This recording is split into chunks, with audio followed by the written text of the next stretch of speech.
Good morning guys. Ayan. Magpapalit tayo ng cabin filter ng ating sasakyan. Ito yung luma. Nuknukan ng dumi. Ayan. Ito yung nabili namin sa Amazon. Pwede mo itong hugasan kasi ano siya, durable siya. Gawa na sa silicone. Ito kasi parang papel lang. Pag binili mo to parang nasa 15 din yata. 15-20. Tapos ito 20 rin ang bili ko, pero washable na siya. So ano na yan, medyo pang matagalan na yan. Yan. Nilagyan namin ng araw kasi yung araw niya nandito sa gilid.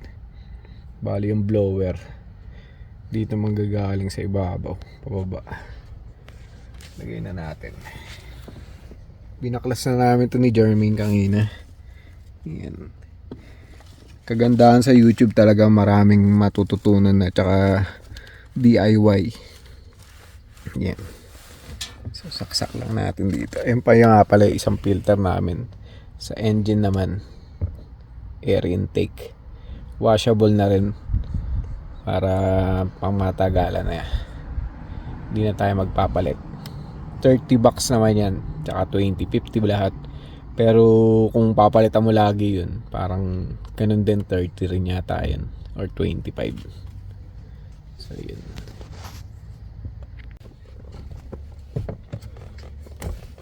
Medyo mahigpit lang kasi nga ano to, hindi siya papel eh. Kaya medyo mahirap lang tanggal. Ay, ikabit. Makapaloob kasi.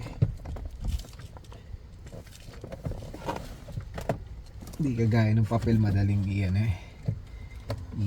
Isaksak.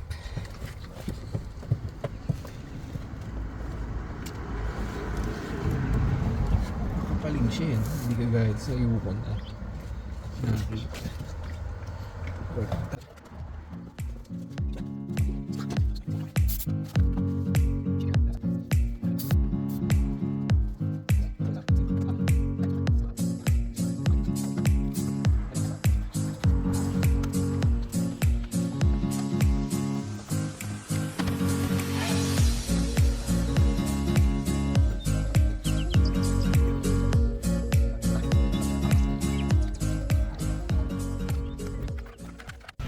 So yun guys, pagkatapos natin marka na yung mas sa mukha ko.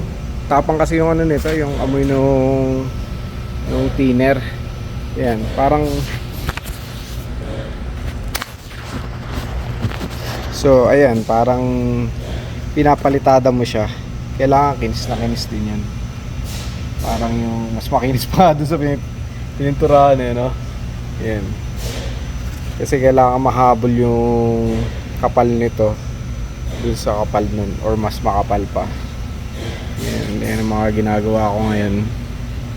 Yun. Tsaka itong mga asul na to. So berde, asul. Hindi muna ako nagpipintura ngayon. Ako yung nagre-repair ng mga patch. So yan. Tapos pagkatapos mong pinturahan yan, ay una diba sinan ko, tapos tetapan ko yun. Pagkatapos mo i-tape, tatanggalin mo ngayon yung mga tape niyan para makita mo yung finish result no ginawa mo. Yan. Di ba medyo matrabaho, pero worth it naman. Worth it naman yung yung sinisweldo rito. Yan. Sinisweldo mo rito sa company na to. Kaya nga yung iba tumatagal talaga ng 20 years dito. May mga kasama kami 20, 15. Yan. Actually 5 taon na rin ako dito. Yan, 5-6 ganyan. So yan, tatanggalin mo lahat yan. Magastos yung sa tape. Box ang binibili namin tape dito pag dinideliver. Palipaleta na tape. Kasi nga yan, kahit konting maliit lang, tapos yung mga ganyan, yung mga lagpas, lilinisin mo yan. Ako pala maglilinis. Pupunasan, ibig sabihin. Ayan.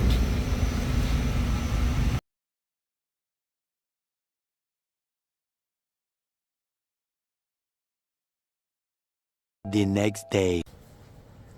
Hello guys. Ayan, pagpasensya na ako ang boses ko today. allergic siya sa pollen. Ang dami, sobrang dami. Nagliliparan. Pag lumalabas ako, parang kinikliti yung ilong ko. Ayan. Eh siya, yan. Uwi, trabaho na naman. Back to work. Kay kahapon, day off siya, pero nagkalkal ng sasakyan. Kabit ng mga filter. Ayan. I-share ko din yung konting ginagawa ko sa trabaho ngayon. Dahil hindi nga ako nagpipintura. Ako yung nagpa-patch. Sabi ko, lalaki naman ang patch mo. Lalaki eh. Minsan, mga ilang feet yun. Sa ilalim pala yun. Pero sa talaga, sa totoo lang, sa field, pag minsan order sila ng ng pintura lang, tsaka yung pipe, tas dadali na sa field, niro-roller lang nila yun doon. Roller hanggang sa kumapal.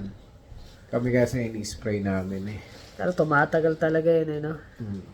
Saka ano ba, yun yung binabaon sa lupa, di ba? 100 years yung nun eh. Yung parang warranty nun. Baka wala na kami sa mundo. Buhay pa yung Sigurado, ilang taon na kayo ngayon? buhay pa yung yung pipe. Ewan ko 100 years. Na malamang kahit itong mga anak mo nun. Ay, nako. Ayan na yung isa.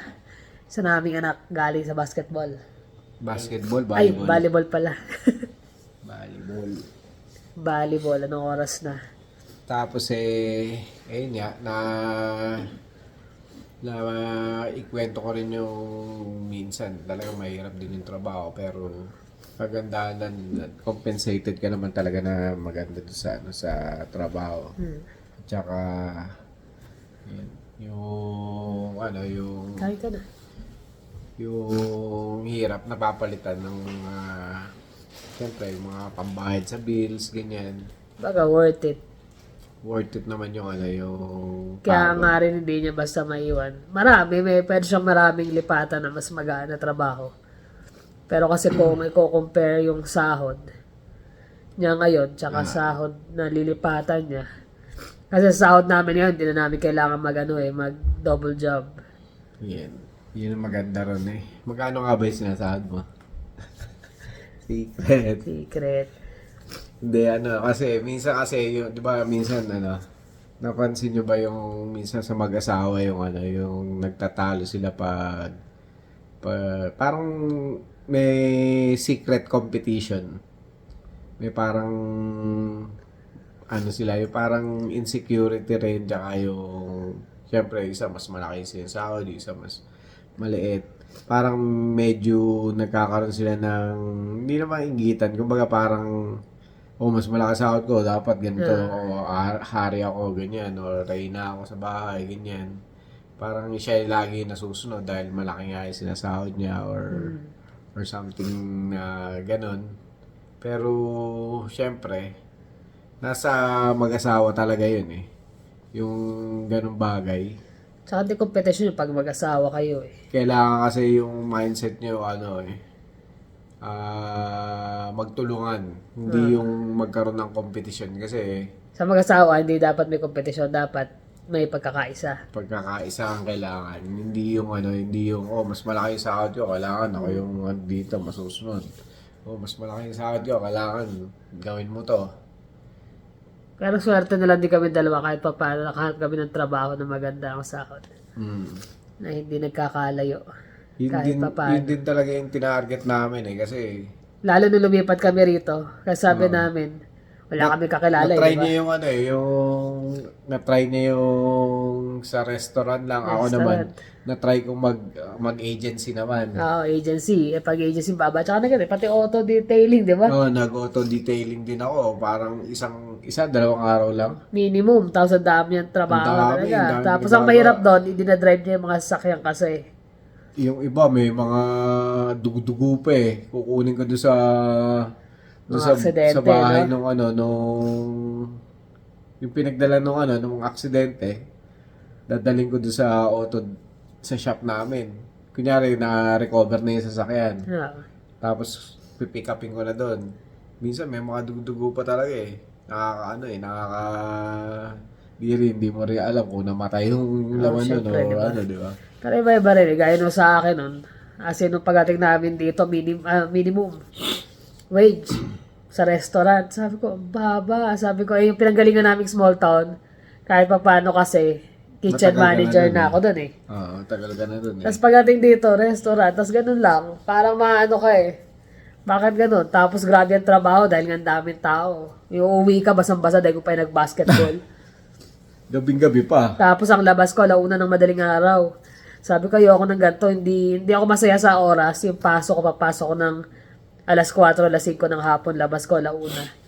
Nung una kasi ayaw niya ayaw niya sa, may mga nagsasabi sa amin, mas maganda Maganda raw raw sa retirement. Ayaw niya kasi raw parang walang challenge. Oo. Kasi pag restaurant, sanay ka. Tapos ang ganda pa napasok ako restaurant kasi parang may schooling sila na lagi kang ganito, ganyan. So parang dami mo natututunan pa. Sabi ko, okay. Kaya lang sabi ko, hindi worth it ang sahod. So far, nag-try ako ng retirement. After 2 weeks, na-hire naman ako. Awa ng Diyos. May mga retirement dito sa malapit sa apartment, pinuntahan pa namin eh. Oo, wala. Wala talaga eh.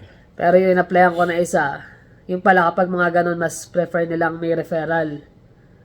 Kumbaga, mga, hiring mga sa hiring. loob lang or ganyan. Contact. Naswertuhan ko lang talaga na nung time na yun nangangailangan sila. Eh, dahil nga may experience na ako. Pero first time ko mag-retirement, so ibang-iba yung retirement. Tapos nag-puppy eyes ka. Puppy eyes. Utot mo. Tara, tanggap. Resume na resume na ang magsasalita doon. Hindi mo na kailangan anuhin. Hindi na kailangan yung puppy eyes. Dahil puppy eyes. Sa resume na lang titignan. Ayun, so far, nakuha naman. So, parang medyo ibang-iba. At first, hindi ka happy kasi iba yung iba yung nakasanayan mo. Siyempre. Pero later on, nung okay naman pala, lalo maganda yung napasukan ko, hindi sila yung talagang retirement na Tapos maganda rin ang rate. Sabi ko, okay Kaya mag-restaurant ako, tapos ang layo ng difference. Tapos every time pa tumataas, yung sahod mo tumataas. Depende sa hours na pinapasok mo. Kaya naswertehan namin kahit papano siya. Sa akin naman, ako. Siyempre, hindi ako tumagal doon sa anong pangalan? Sa Auto-detailing. auto-detailing. Nag-quit ako, tinatawagan ako nung may-ari. Balik ka, ganito, bibigyan ka namin ganyan. Hindi na. Tataas na siya $1. Nataasan ako $1. Bumalik lang daw ako. Tapos siya lahat doon sa Ako nagdadrive basta mahirap. Kakaiba yung yung... Hindi, small lang kasi, di ba? Parang mag-asawa lang yun Mag-asawa nandun. lang nagmamanage. Tapos, Sa ang kinuha, parang sa punya lahat. Tapos ang layo pa. downtown pa yun eh. Tapos, nag-try ako ng mga agency. 2 agency na pasok ako. Yung isa, on-call ako. Kunyari, mayroong isang company, warehouse. tiga-roll ng mga wire. 2 kami. Nag-aayos lang kami ng mga wire. Rin. Sabi ko, baka meron dyan, no? Tawagin nyo lang. Actually, dami niya napasukan eh. Bago siya napunta siya sa sa Ilan Pedro. yung, pagkatapos doon, Gusti. hindi, pa uli ako ng isa pang agency. Yun nga, yung tumagal naman, 3 months. 3 months. Pero before siya matapos ng 3 months, Maganda yung sahod doon. Nag-refurbish naman kami ng mga rig. Sunblaster din siya ron. Sunblaster. Saka ang pasok niya ron 10 hours, 4 days, so 3 days 10. off siya. 410. Tapos, laki ng sahod nun. Laki. Laki ng sahod nung na yun. Kaya nga akala namin Okay yun na na yun eh. Tapos natalo sa bidding, tinanggal kami lahat. Lahat ng bago. Yung mga Lahat ng matatagal bago. lang natira. Tapos nun nag-framing ako ng bahay. Framing. Napasok ako sa framing. Pero hindi kami on-site. Doon lang kami sa factory. Tapos ginagawa na namin yung frame. Dadalhin na lang dito sa on-site. Iba yung nag-i-install. Kami lang yung gumagawa. Daming Pilipino ron. Baba ng sahod. Baba. Tapos Parang ang bigat. ano lang, Yung 16 mga lang. wall na ginagawa nyo, no? Oo. Buhatin nyo. Tsaka fast-paced talaga siya. Ang bilis. Kasi ang dami kailangan, di ba? Tapos parang militar, kailangan hindi ka sa sobrang minutes sa break time. Oo.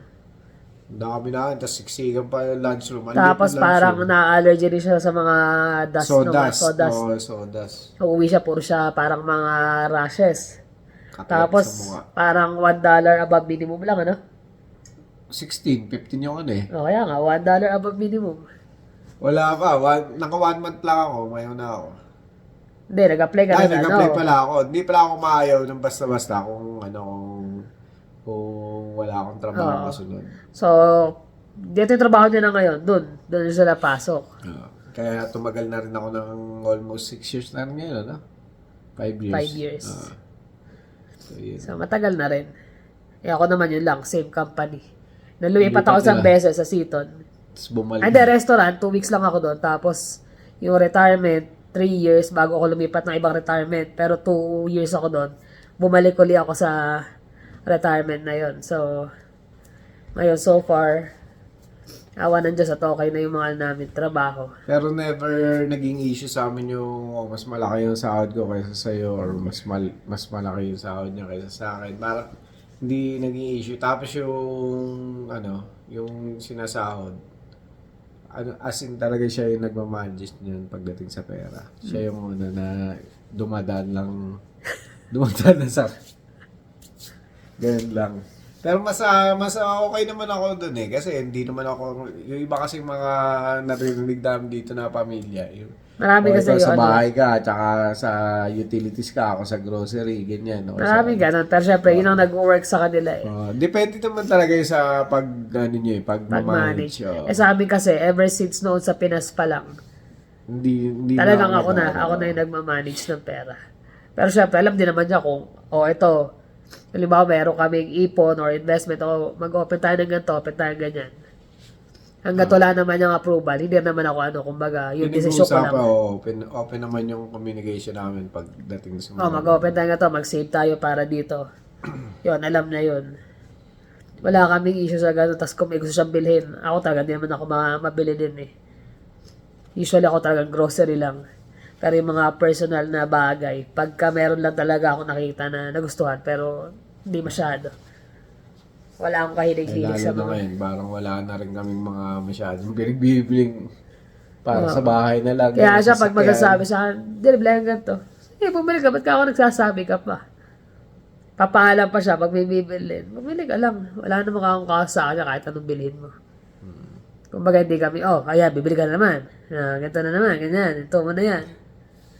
Hindi kami ganun eh. Obvious naman eh. Ito mo na yan. Sa dami na eh. Wala siyang narinig sa akin na tama na. Sige, bumili ka. Ako pa kami sila nagsasabi sa kanya na, ay, sayang, mahal eh. Sabi niya, bili mo na kako. Okay lang naman eh. Ano mo na yung kako, reward na sa sarili mo. Dahil nga laging pagod. I deserve it. Hindi. Basta may control ka lang naman din talaga kung ano yung bibilin mo tsaka yung. Tsaka yun nga, may open yung communication nyo. Dapat ganun talaga eh. Para yung, yung savings nyo, alam nyo kung saan napupunta. Hindi kayo naghahanapan. Mahirap kasi yung naghahanap ka. Yun ang pangit. Yung maghanap pa kayo, bakit ganito, ba't ganyan? Kumbaga, syempre, once na pinagkatiwala mo ito, budgetin mo. Dapat talaga, tiwala kayo sa isa't isa. Hindi yung, nawawala yung ganito, ba't kulang yung sinweldo kong ganito. Tsaka open communication talaga. Ay, na. At walang sumbatan nga, kahit nasabi mo mas malaki sahod ng isa. Asumbatan pala yun, yung word na gusto kong sabihin. Ano ba? Hindi mo masabi? Hindi ko matandaan eh.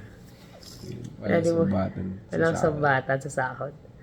Kasi kahit ano yan, isang team kayo eh. Kung pagsasama-samahan niyo rin naman yun. Kung ano yung sa kanya, sa akin, kung ano yung sa akin, sa akin. Sa'yo din? Niloloko mo ako, no? Joke. Siyempre pareho yun, ano? Sa'yo, sa akin, sa akin. Anong teamwork yan? Solo yun. Hindi, siyempre, pareho yun. Kung ano yung sa akin, sa'yo, sa akin. Ganun lang yun.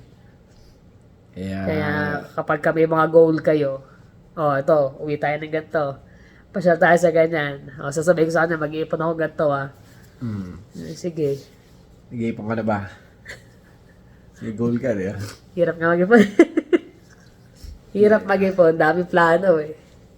Pero syempre, di ba, enjoy ang life. Kailangan talaga yun. Pero talagang target namin talaga kasi is makauwi. Makauwi uli.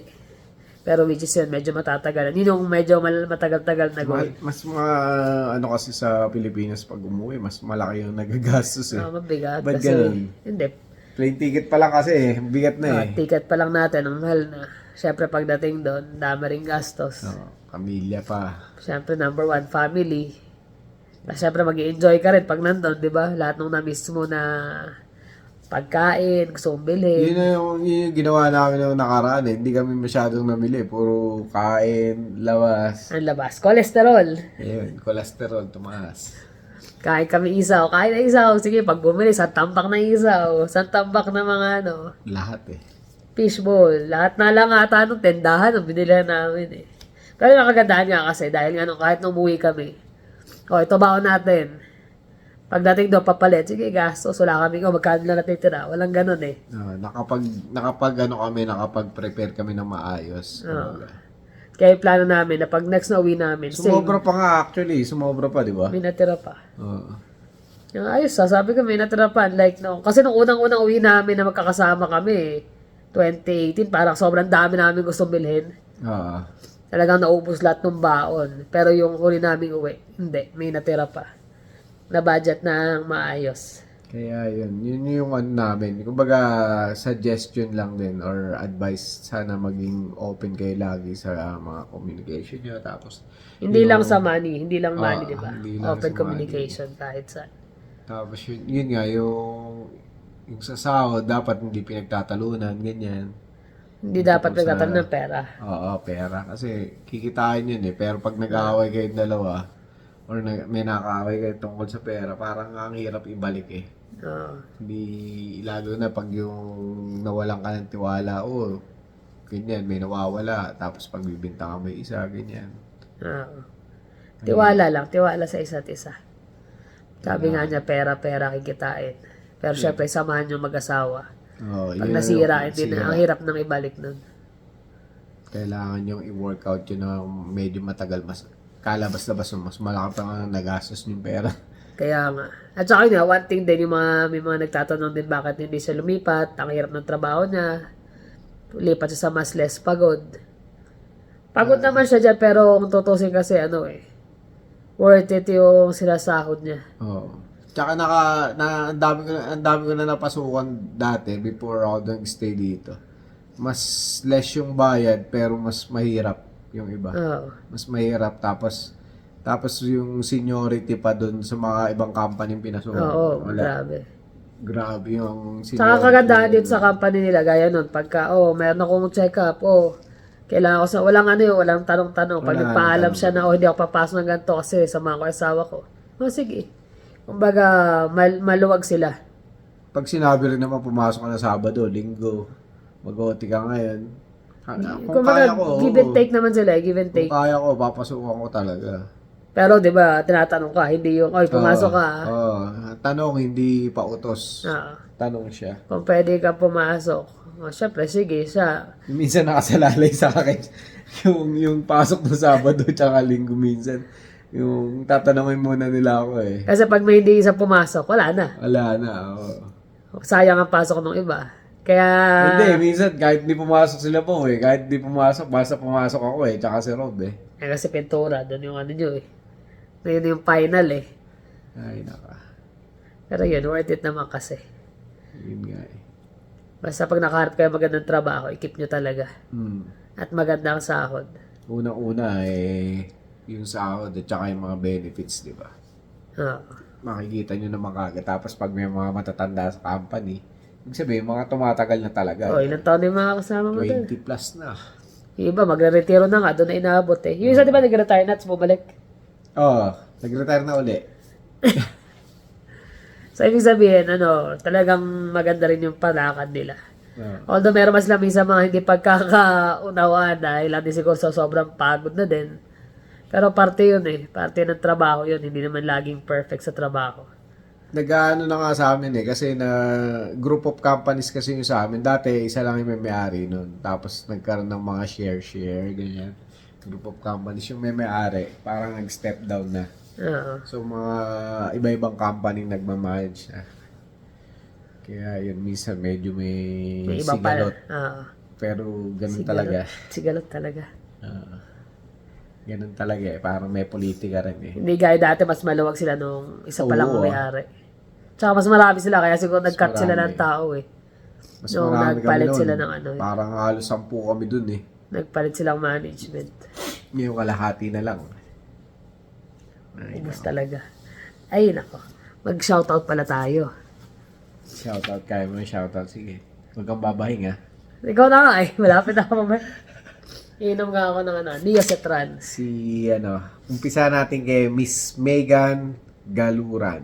Yan. Si EST De Jesus. Si Liberty Estrada. Si Miss Aubrey Du. Du? Aubrey Du. Si Miss Sela Myers. Si Edith Briere. Briere.